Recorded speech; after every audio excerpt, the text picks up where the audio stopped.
for the church. And so I wanted you to hear some of that as well. And I thank the Lord for each one of these men, and I thank the Lord for Gary. I grew up here in the church, and there were times where I remember Gary just putting his hand on my shoulder, telling me that he was praying for me. There's times where I wasn't walking with the Lord the way I know I should as a young man, and there was times where that hand was coming on the shoulder just as a reminder. It's like, I see you, and I know, I know you're not walking the way you're supposed to, and I praise the Lord for that. And so I'm thankful for his faithfulness over the years, and he's going to come and share, again, some of his testimony and a little bit as well from the Word.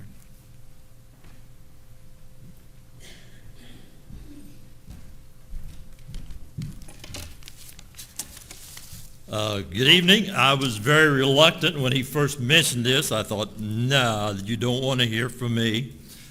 You'd be much better off if you hear a message from our pastor, or Troy, or Josh we have here with us tonight. So, and I was thankful for our pastor, and as we get a chance to meet, and he said he gets a chance to meet with us, we get a chance to meet with him, and I see his heart, and know what his heart is for the church.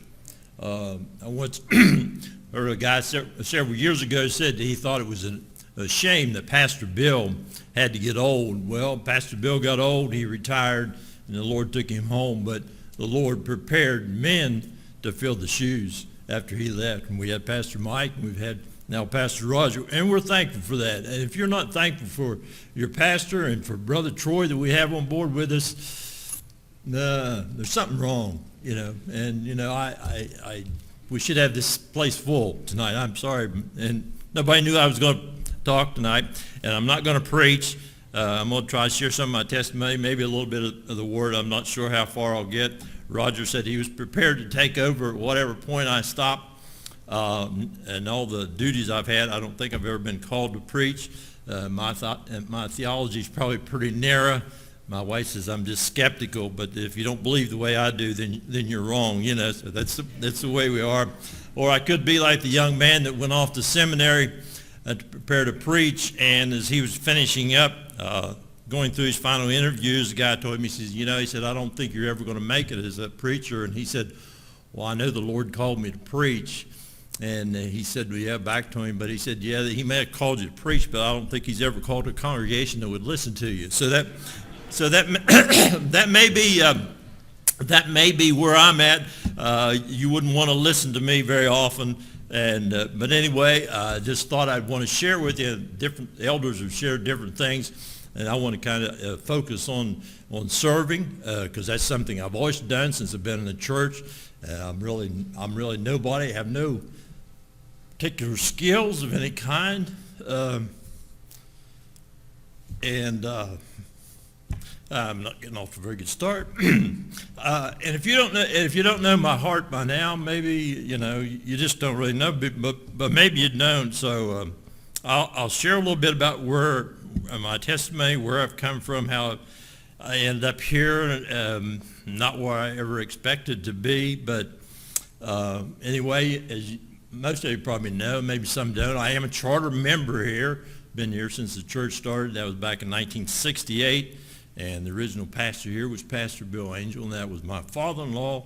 And I more or less considered him more my pastor than I did my father-in-law. So whatever that means, I've just been here all the time. But anyway, I was not originally from here. I was born in the eastern part of the state and grew up back in the mountains in Tucker County.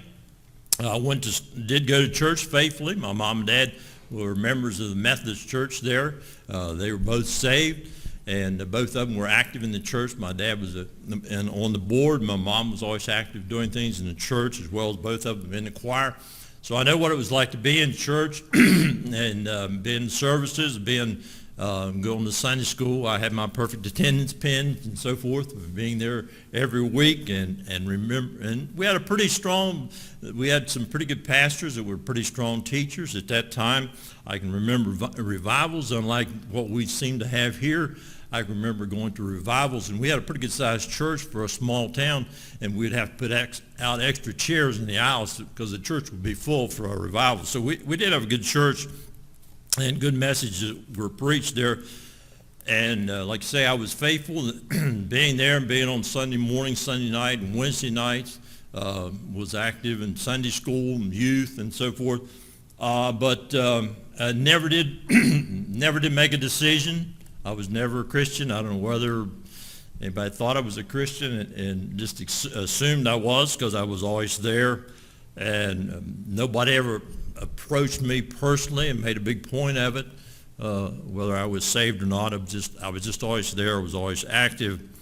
Was never saved until I was went to attending a service in another church, and I was not there to hear the gospel. I was there because I was pursuing a girl in that church, and we all know how that panned out. 49 years later, we're still together. But anyway, I did make a decision in that church. I went forward, and Pastor Bill was preaching there in that church at the time. I did go forward, but there was not a huge change in my life. As a teenager, and no discipleship at that time. Nobody worked with me one-on-one or anything, or guided me, and so I didn't see any big change in my life. And of course, I had other things on my mind, and soon graduated from high school. Shortly thereafter, I was out of high school at age 17 and trying to figure out what to do with my life, there was nothing there, particularly in Parsons, to do. Most of the kids were leaving, not particularly to school, but to work or whatever.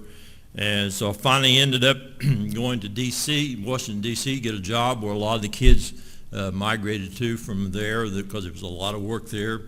Of course, the same girl that I was pursuing was also working in D.C., so that was another way to get me there, because I had thought about joining the service, but got a job there. So worked there for some time, and we both, of course, we dated. We were both Christians. We knew we should be in church, but we weren't. We'd go occasionally. I remember different times we had been in church.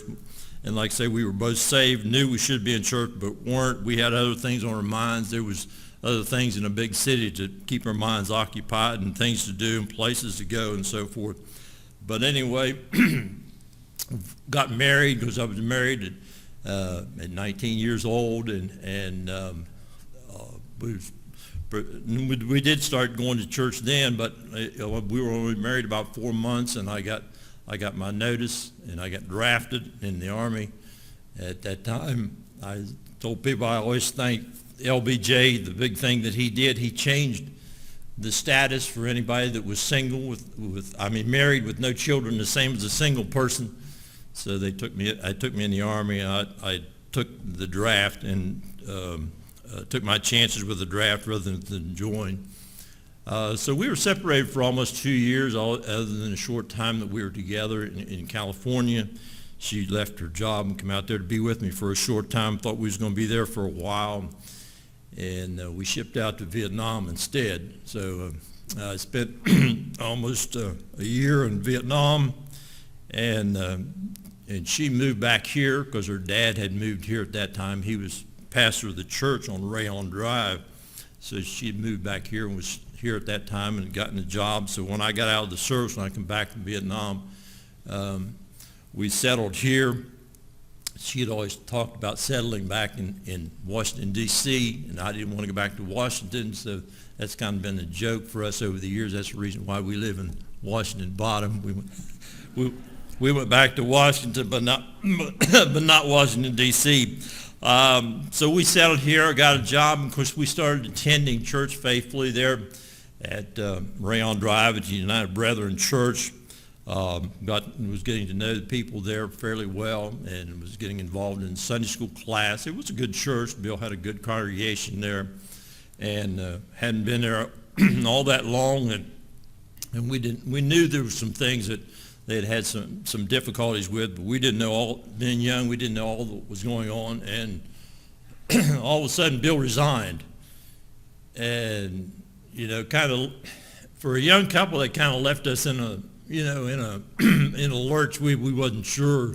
We'd never been through anything like that, never seen anything like that, didn't know, which way to turn or whatever. And immediately it was just it was a kind of a rough time, I know, in his life, because he left the job, didn't have anything there because he didn't have a home and so forth.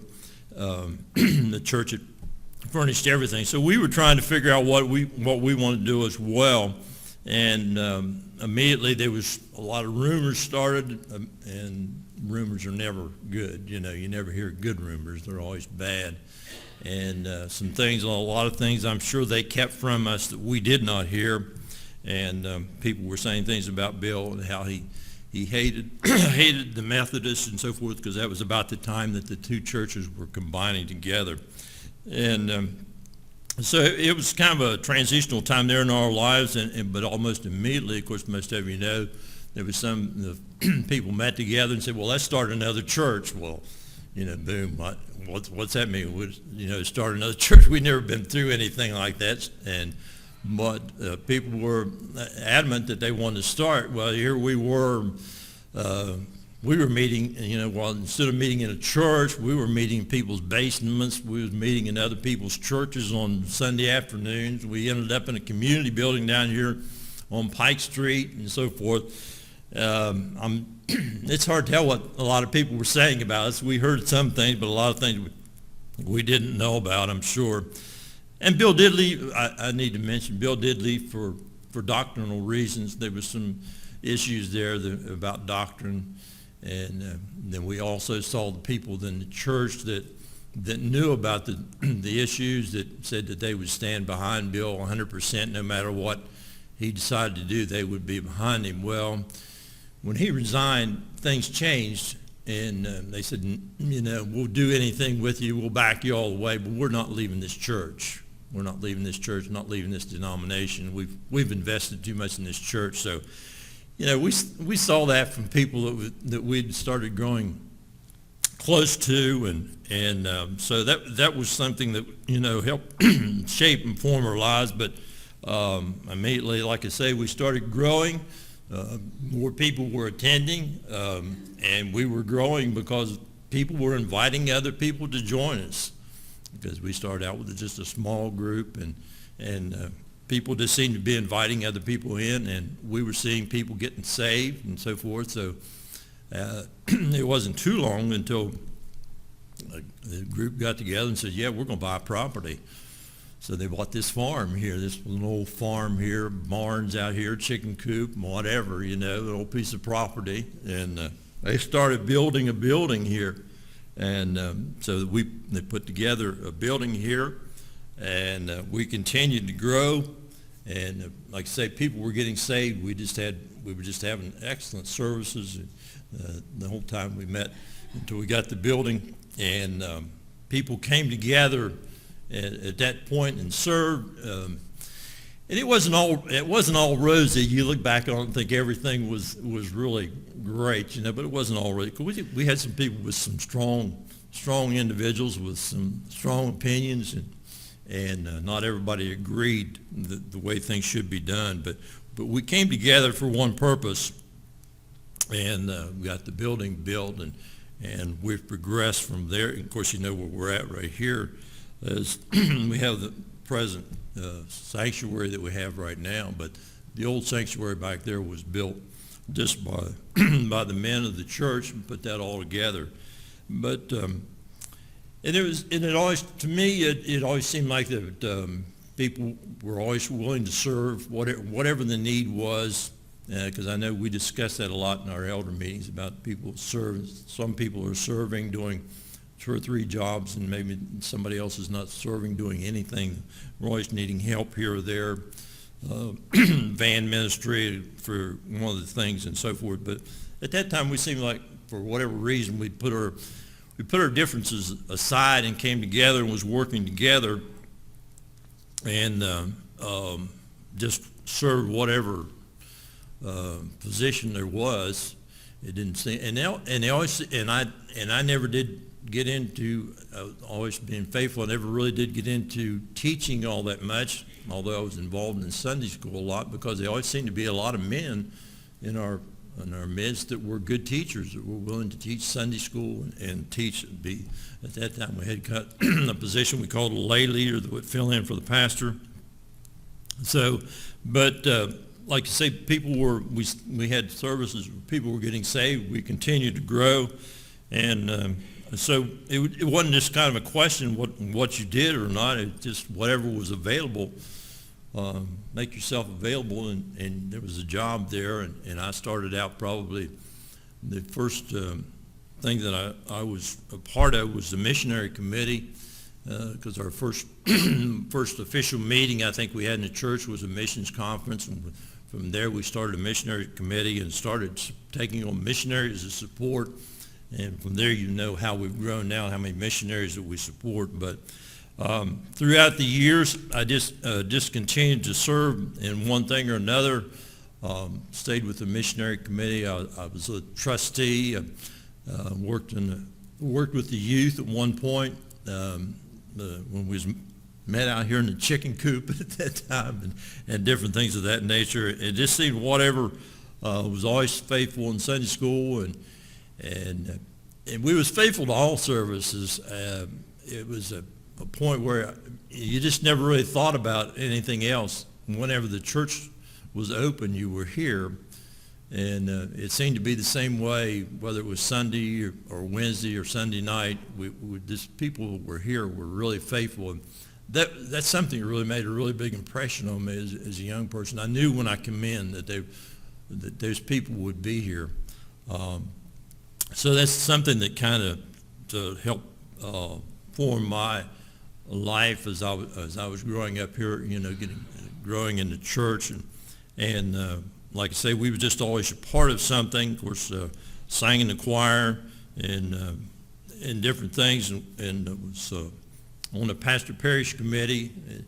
At that time, we didn't have the elders and deacons. We had the pastor parish committee that met and helped with the pastor.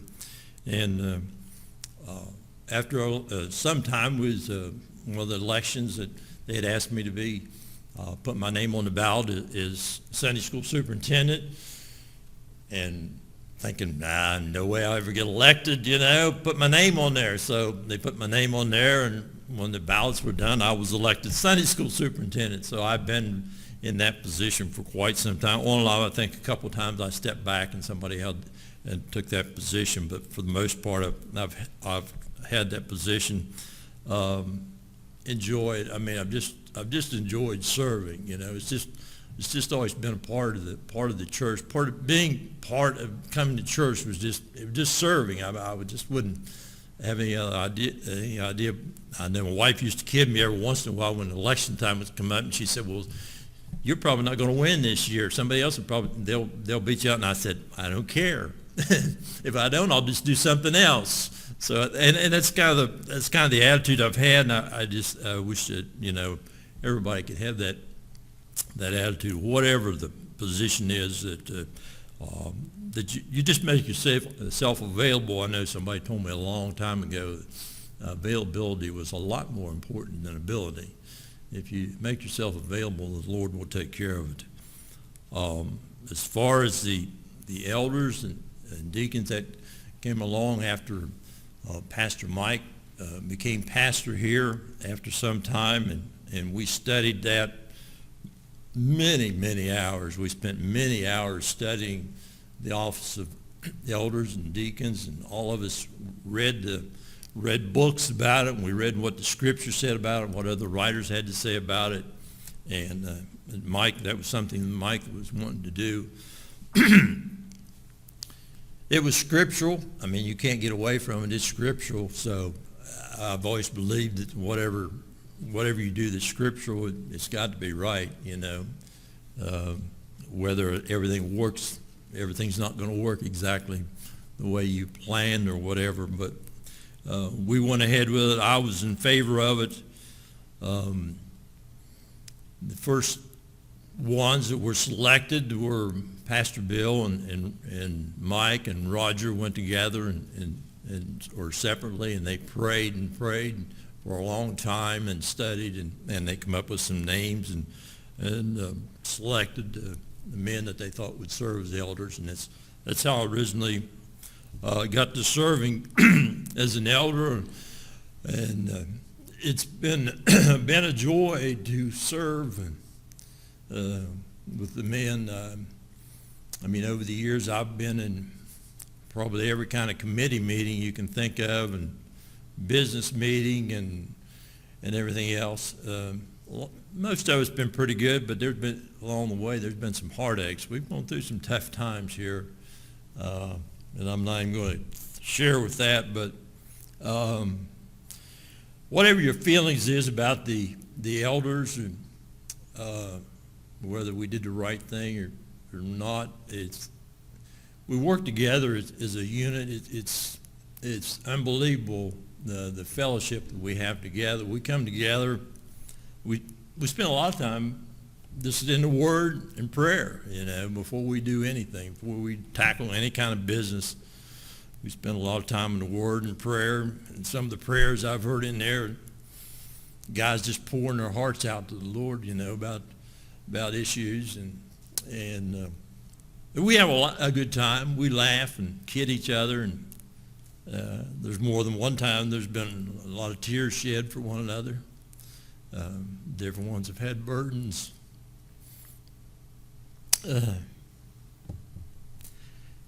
Need prayer, need a hug, need a pat on the back.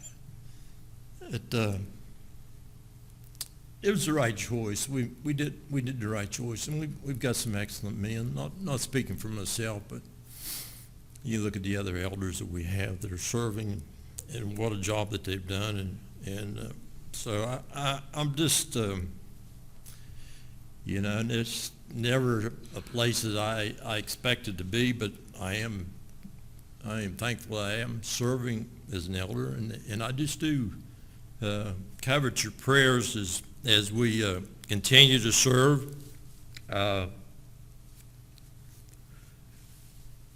Hope we're never looked at as a group that's just making up decisions that, to get even with the church. It's not you against us or whatever we do. We spend a lot of time in prayer and the decisions we make. So we do come together and agree on, and we've got we come from different backgrounds and different personalities and different things. We come together as a group and it's a joy to serve in that group. Many examples throughout the in the Bible about serving. One of the ones that always stood out to me, and I'm kind of an Old Testament guy, because it seemed like when we started our church here, we had many men that taught, and they were Old Testament people. And my mother-in-law she was an expert on the Old Testament. You need to know anything about the Old Testament, you talk to her. But I was looking at back in Nehemiah, and I'm not going to go into all that because we've studied through that. I think Mike's been through it, Pastor Roger's been through it. But just a few comments about that and about serving. I think there, and how he was, of course, the main gist of the first part of his ministry there, and he was pretty much an unknown. Not known a lot about him. He's not mentioned not any place else, I don't think, in the Bible. But at that time, he was a cupbearer to the king of Persia, and of course they were. I'm not going into all the details. You can back and study that. But the reason he happened to be in Persia it's in Nehemiah 1:8, and when he was praying there, when the Lord was talking to him, and he said. And Nehemiah 1:8, it says, "Remember, I pray the word that you commanded your servant Moses, saying, if you are unfaithful, I will scatter you among the nations." Well, that's what had happened to Israel. They had been scattered among the nations. They had been disobedient. They'd come in with the Assyrians, the Babylonians, and overtaken them and scattered them. And then Persia was in power, and he had a position there with the king, and some of them had returned to their city, but there was still a lot of them that were scattered throughout the land. And how he was considered the king's cupbearer brought the wine to the king. I'm not sure exactly what other duties he had. I'm sure there was more than that. I know when it talked about Joseph being in prison with the butler and the baker, the butler was also considered the cupbearer, but he was a confidant to the king. I think he did a lot for the king. I think he was in a pretty cushy job, really, and he did a lot for the king. But it said a lot for his character to be a part of the enemy, and that was somebody that probably the most powerful man in the land at that time. He had trusted him to take care of his wine and so forth. So it had a lot to do with his character, and I think he kept himself prepared for whatever the Lord had for him, and he made the best out of a bad situation. I mean, I don't know what all could have happened there, but anyway, he was faithful, and it just speaks a lot of his character.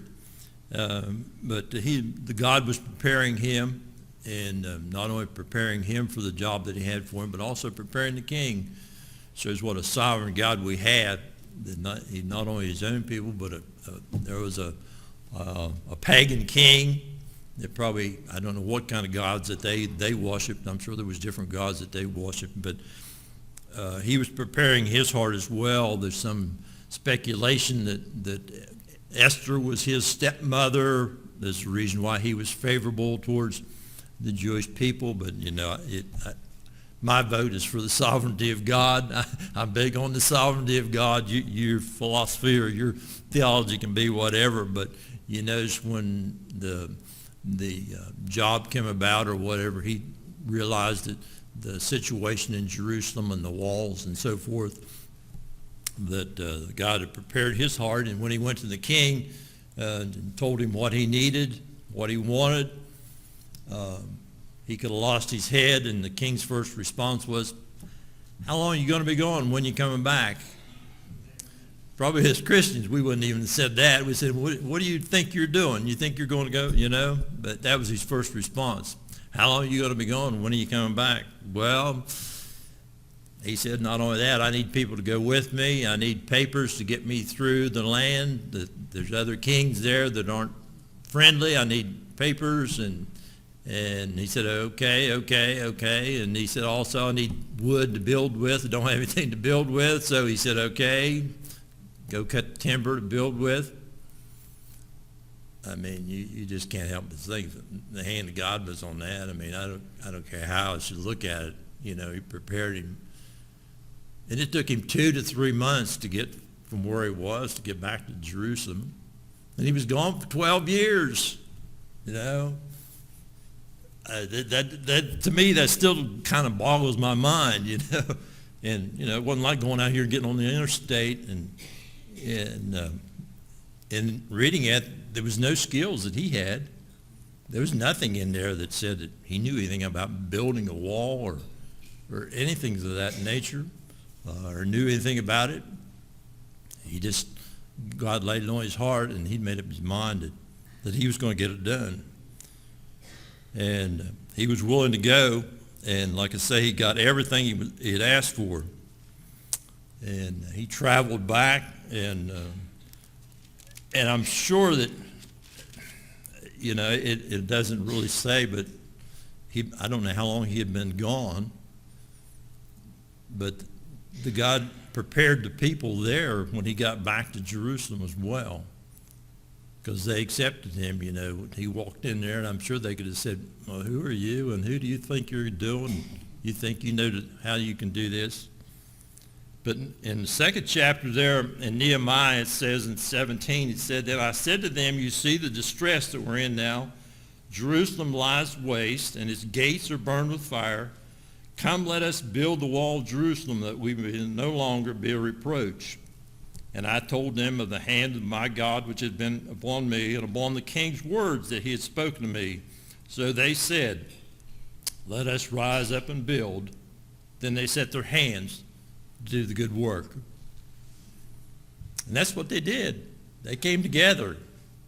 I'm not sure exactly what the dimensions of the wall was, but if you read about how many gates and so forth it was, the wall had to be pretty good size to go around the city. And they built it in 52 days. We probably couldn't build a fence around the parsonage over here in 52 days. If you think about what a short time that is, it's not very long. And you can go into the next chapter, and I'm going to go into all that. But go into the next chapter and just read. Read the people that were building. It wasn't such and such construction company or whatever. It was some people that were up here, some people were down here and in between, and they had all kind of different jobs. They had all kind of opposition. They said, let's build a wall. So they came together and built the wall. And one little example I had, it stood out in my mind that where we came together, and there's many instances here at the church, but one here, when we built the old sanctuary back there, and maybe Don would know this, I don't know anything about building, but I usually helped out wherever I could. But they built the building first, and then they poured the floor, the concrete. Well, that meant that they had to back the truck up to one of the windows and pour the concrete in through the window. And we had one guy in the church that knew how to finish concrete, and there was a bunch of other dummies like me that knew how to run a wheelbarrow. And they poured the concrete in there one wheelbarrow at a time. And we wheeled it over and dumped it. And you know, a wheelbarrow of concrete doesn't go very far. But we worked together, you know. He couldn't have done it by himself. He couldn't have got the concrete over there. But several of us working together. We got him the concrete. He got the floor finished. And it came out very well. So that's just a small thing compared to what was accomplished here. But I was thinking about how we came together and worked at that and got that job done and had a good time doing it. And I kind of looked at the people that we saw here, and you need to go back and read through all the account because there's just so much in there that, you know, to cover all of it. But, you know, they had the opposition and so forth. But I see kind of the same kind of people that was there that's in our churches today. And you know, one of the main ones was Sam Ballett and Tobias and all those. And they come out there and they said, you can't build this wall. You don't know anything about building a wall. You'll never get it done. And even if you do, it'll fall down. And I'm afraid sometimes we have that same attitude in our churches, you know. You never did that before. You can't do that. That won't work, you know, before you even try it. And then I'm sure there was a lot of people there that could have done the job before Nehemiah had to come all that way. They had got the temple rebuilt, but they didn't have any walls built. And they had been in ruins for many, many years. But there was so much indifference, I think. There was probably people that thought, nah, we can't do that, or yeah, we'll let somebody else do it. I kind of think sometimes that's the way we are in our church. We think, well, I can't do that. I can't do that. It's too big a job. Or, yeah, somebody else will do that. Don't worry about it. You know, Nehemiah could have done that when he heard about the walls. He said, I'm too far away. It's too far to go. I don't have anything to build with. I don't know how to build a wall. You know, somebody else will do it. Eventually somebody else will do it, so I didn't need to do it. Or you can be like the people that finally built the wall when Nehemiah come together, you know. And he approached him and told him what the Lord had spoke to his heart, had provided the things to build with, and he said, let's come together and build the wall. And I think that's what we need to have, that attitude about serving in the church. We need to come together and say, let's build the church, let's build the wall, whatever it is. You may never be asked to do a job as big as building a wall, but you never know. You might be asked to do a job that big. I'm sure Nehemiah wasn't aware that he originally that he was going to do anything that big, but he ended up doing it. The Lord's faithful. He can provide whatever we need. There's an excellent little book that was written several years ago about Nehemiah. Some of you probably read it, by Chuck Swindoll. It says, the name of the book's kind of always caught my eye, and because I've got the book, I read it. It says, "Hand me another brick." We at least should be available to say, "Lord, just at least hand me another brick." You know, I don't know what to do with it. I don't know what I'm going to do with it or how to do it, but, you know, at least I'm available. Hand me the brick, you know. Like I say, you never know what the Lord's going to ask you to do. If the Lord tarries long enough, you know, we're all going to have to be replaced. I used to be a gorgeous redhead, but look at my hair now. You know, my days are numbered. You know, we need men to step up. It's going to be elders. They're going to be deacons. They're going to be pastors. And I'm just thankful, though, that we have been able to serve, and we're able to send out some folks from our church. We're thankful we've been able to get a pastor from right here in our church, our youth leader. We got Josh. My goal would be that wall back there, instead of having pictures back there, that we'd have a wall back there like we do the missions back there, then it would be covered with folks that we've sent out from this church. They're either missionaries, they're teachers, whatever. That we've sent them out that they're from the background here that they've learned here. So do make yourself, you know, if I have be encouragement to you at all, you know, just the pastor has to be kind of tough with us sometimes when he preaches, but for elders, it's kind of, we're supposed to kind of encourage, you know. He got up here this morning and called us all sinners. I can't imagine, you know, the nerve of the guy to do stuff like that. But anyway, you know, he has to do that. And we're thankful for that he doesn't pull any punches. We're very limited to what we can do. I've done very little. Could have done a lot more. God's unlimited. Don't ever forget that.